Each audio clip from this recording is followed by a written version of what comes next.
ராமருக்கும் என்ன சம்பந்தம்? அந்த கதையை இப்ப பாப்ப வாங்க. கங்கை நதிக்கரை கிட்ட ஒரு இலை குடிலில் ஒரு முனிவர் தவம் செஞ்சுட்டு வராரு. அவருக்கு 7 வயது மகன் இருந்தான். அவன் வேதங்களை நன்கு கற்று நல்ல குணம் கொண்ட உத்தம சிறுவன். ஒரு நாள் தன் அப்பா கிட்ட, தந்தையே, கடவுள்களில் முதன்மை பெற்றவர் யாருன்னு கேட்க, அதுக்கு தந்தை சொல்றாரு, முருகனே முழு முதற் கடவுள். அவனுடைய பெயரை சொல்ல தீராத பிரச்சனைகள் தீரும், பிறவை பேரும் கிடைக்கும்னு சொல்றாரு.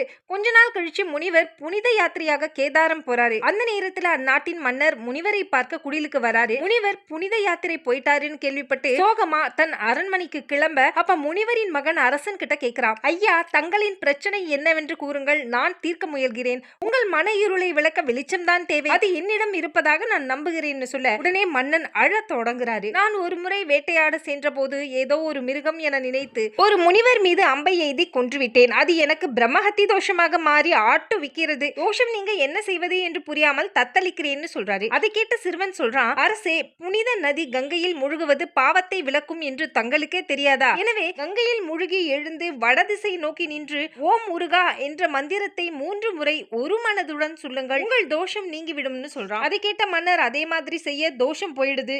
சிறுவன் கிட்ட நன்றி சொல்லிட்டு போறாரு. அந்த நேரத்துல தான் தந்தை திரும்பி வராரு. தேர் சக்கரத்தின் சுவடிகளை பார்த்து, யார் வந்தது மகன் கிட்ட கேட்க, அரசன் வந்த கதை, நான் 3 முறை முருகா என்று சொல்ல சொன்ன கதை எல்லாத்தையும் சிறுவன் சொல்ல, மகனே, இத்தனை கல்வி அறிவு பெற்றும் பெரும் தவறை இழைத்து விட்டாயேன் கோபப்பட்ட முனிவர், நீ அடுத்த பிறவியில் கல்வி அறிவே இல்லாத வேடர் குலத்தில் பிறப்பாய்னு சாபம் விடுறாரு. பயந்து போன மகன், நான் என்ன தவறு செய்தேன்னு கேட்க, முருக மந்திரம் சிறப்பு வாய்ந்தது, அதை ஒரு முறை சொன்னாலே 1000 பிரம்மஹத்தி தோஷம் விலகும். நீ 3 முறை சொல்ல சொல்லியிருக்கிறாயே, முருக மந்திரத்தின் முக்கியத்துவம் தெரியாமல் இருந்து விட்டாயே மடையனேன்னு சொல்ல, மகன் தந்தையின் காலில் விழுந்து சாபத்தை போக்குமாறு கேட்க, கோபம் தணிந்து அவர் சொல்றாரு, மகனே, சாபத்தை திரும்ப பெற முடியாது. நீ அடுத்த பிறவியில் வேடர் குலத்தில் பிறக்கும் போது நீ குகன் எனும் பெயரோடு இருப்பாய். விஷ்ணு பெருமான் ராம அவதாரம் எடுத்து வருவார். நீ ராமனின் தோழனாக மட்டுமல்லாமல் சகோதரனாகவும் மானசீகமாக ஏற்கப்பட்டு பிறவி பயனை அடைவாய்னு சொல்றாரு. அந்த சிறுவன் தான் ராமாயணத்துல படகோட்டி குகனாக வந்து ராமனின் 5வது சகோதரனாக ஏற்கப்பட்டவர். முற்பிறவியில் முருக பக்தனாக இருந்த சிறுவன்